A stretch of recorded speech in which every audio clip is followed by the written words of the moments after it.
жауап береді. Балалар, қандай яш таңдайсыздар? Әр топтан бір оқушыдан жауап бере қояды. Не айтам?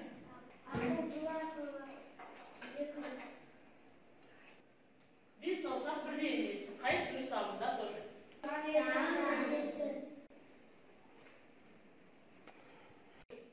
Ал енді балалар келесі тасыманы таңдайық.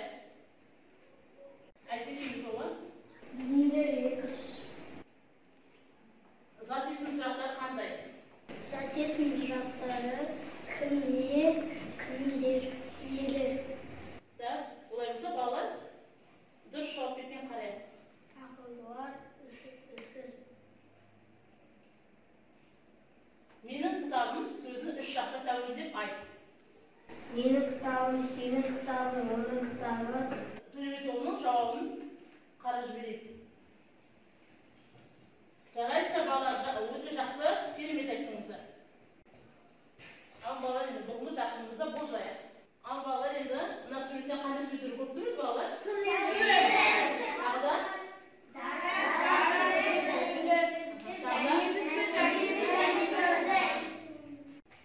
Ал балалар енді осыны бүгінгі тақырыбымыз қандай тақырыпта екен балалар? Ал балалар олай болса бүгінгі күннің атысын дәптеріңізге жазып алайық. Наурыздың 9-ы сын есім. Ал балалар жазып болдық па? Иә! Олай болатын болса бүгінгі оқу мақсатын танысып алайық. Сабақтың мақсаты тыңдалған материал бойынша сөздерді белгілеу, ашық және жабық сұрақтарға жауап беру, сөйлемдегі сөз таптардың зат есім, сын есім, сан есім, етістікті табу. Балалар, бүгінгі тақырып бойынша бейнебаянға назар аударайық. Мұқият тыңдап аламыз. Төле би қазақ халқының атақты шешені, ұлы жүздің төбе биі. Төбе би дегеніміз қандай мағынаны білдіреді? Төбе би дегеніміз негізгі шешімді айтатын басты би, үлкен би деген мағынаны білдіреді. Төле би өз заманының алғыр, ақылды, білімді, парасатты адамы болған екен ғой. Томирис, алғыр, ақылды, білімді, парасатты сөздері қай сөз табына жатады? Алғыр, ақылды, білімді, парасатты сын есім. Заттың түрін, түсін, сынын, сапасын білдіретін сөз табын сын есім дейміз. Сын есім қандай? Қай сұрақтарына жауап береді? Қандай? Алғыр, ақылды, білімді, парасатты. Жарайсың, Томирис. Балалар, бүгінгі бейнебаян бойынша сұрақтарға жауап берейік. Бейнебаян туралы балалар? Келесі сын есім дегеніміз не екен балалар? Мысал келтіре қойып.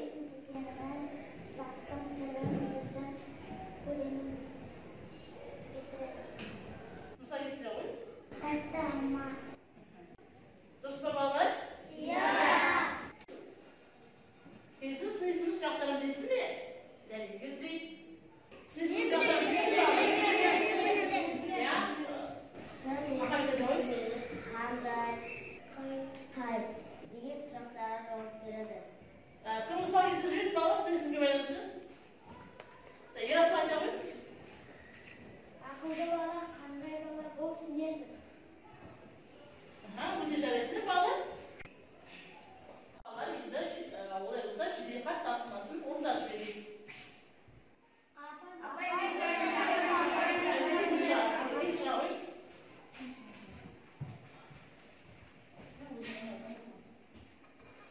Заттың сынын білдіріп тұрған сөздерді белгіле. Дұрыс па екен балалар? Иә! Сөйлемді оқы, сын есімдерді тап. Келі құстың ұясын бұза алмадым, дейді Адана Төле би.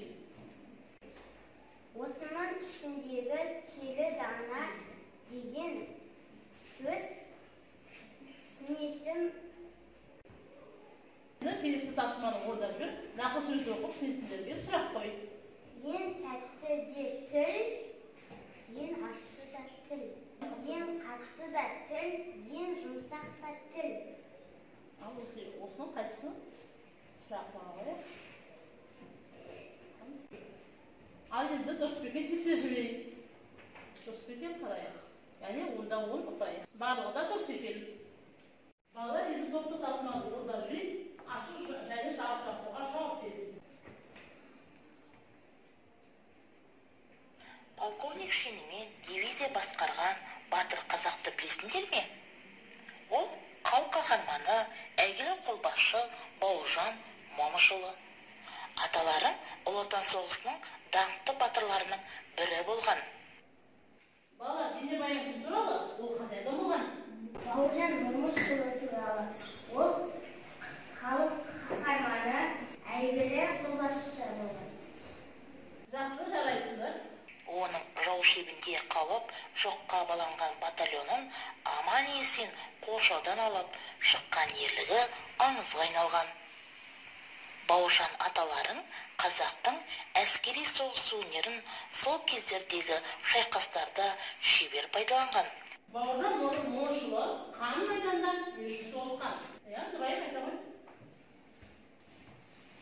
Бауыржан өзінің әскер жаудан қорғаудан алып шыққан.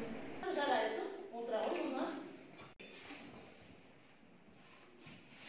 Батыр бабаларың Момышұлы деген тегін кеңестік өктемдігіне қарамастан сақтап қалған жалғыз қайраткер. Оған Кеңес одағының батыры атағы өз уақытында емес, ел тәуелсіздігін алған соң ғана берілді. Бауыржан Момышұлы деген тегін сақтап қалғанын қандай соғайбегін көрсетеді. Бауыржан Момышұлы тәуелсіздік алғаннан кейін батыр атағын алған. Балалар енді сергітіп тасымасына орда жіберейік. Сөйледі дұрыс орнатты сөйлем құрасы сіңесімді айтты. Таптаған күн шығады екен балалар? Ал кейін айтып береді ғой.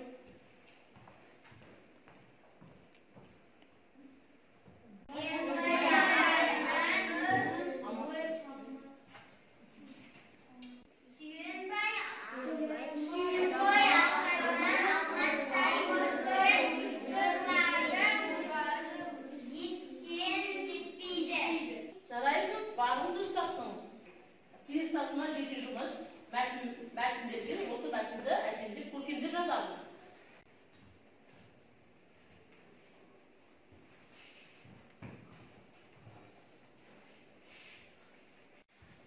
Бәл мұны жазып болып па балалар? Олай болса, енді жұпты жұмысқа назар аударайық. Мәтінді оқы мәтінге атып қоямыз. Бұл мәтіннің қай түрін жатады? Екі бала тойға барды, қара қайдың түрлі өсімдіктің жұпары иесі мұрныңды жарады. Бұл мәтіннің ішіндегі сын жұпар, аласа, көк, ала, көңілді. Ол дұрыс берген балалар?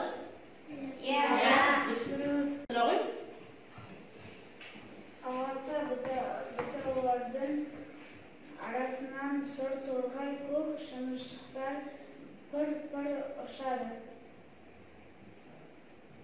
Анадайдан ала қанат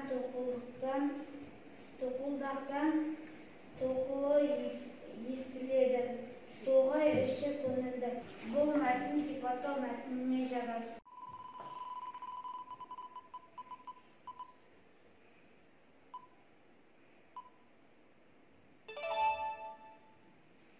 Сізбе екі мысал келді.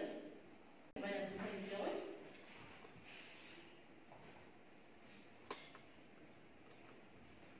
Әдемі көйлек, жасыл тақтар. Жарайсың.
күнінде өмірде қолдануға болады.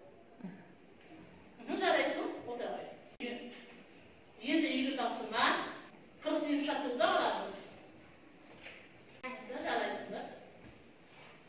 Женіске Қысай Көркем 9 балл, Қали Дәулет 9 балл, Айзеде 10 балл, Нұрайым 9 балл, Нұрғана Айолым 8 балл.